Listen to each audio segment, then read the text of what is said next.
actually, I'm a Naval Aviator, so I spent a lot of time on the flight deck of aircraft carriers. One of the loudest environments anywhere. I was always very careful to protect my hearing. Things started feeling fuzzy.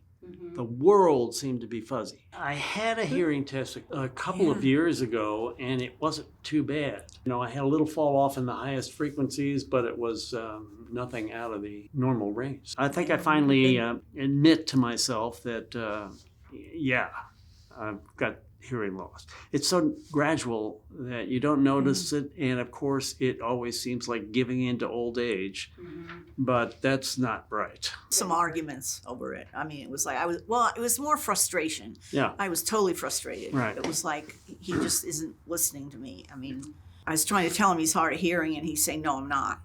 And that when we went back and forth, and finally he said, I should go in and get tested. Well, they went to Costco seeking help.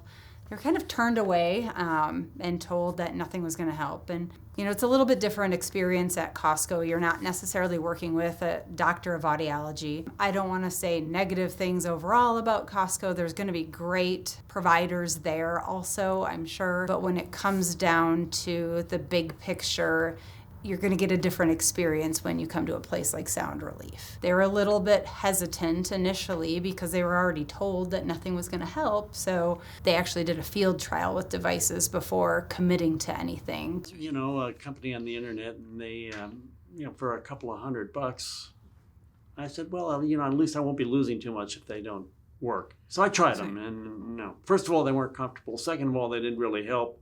I could actually hear better without them. So don't fall for the cheapos. So the first thing I noticed about the hearing aids you gave me is they're so comfortable, you don't even know you have them in.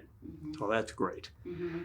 But the most important thing was almost immediately I realized that I had lost part of my connection to the world.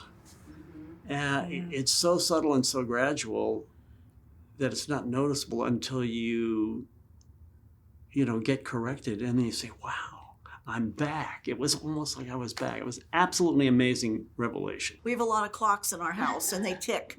And he'll sit down and go, I didn't know that clock ticked. I'm going, yeah, it does. It does.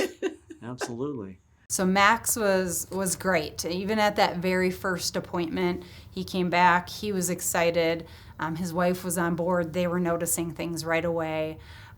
They saw improvement and knew that there was still going to be an adjustment phase to the devices. Even though it happened, they saw improvement right away, we weren't done. We start at kind of a very entry-level bit of amplification and then gradually want to work into that so that things aren't overwhelming. But because he was so good about his consistency with usage, he adapted really quickly, and we were able to move from this kind of starting point of amplification to his target really quickly. Adapt right away.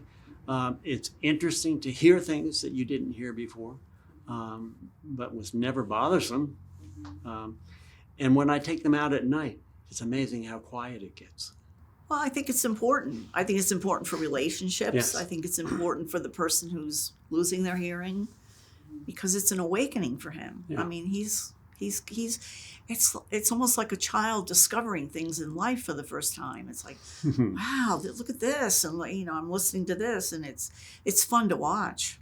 I think once you overcome that initial reluctance, which there's no reason to have really, then you go forward with enthusiasm. Thanks for taking care of me. I'm so thrilled to be reconnected.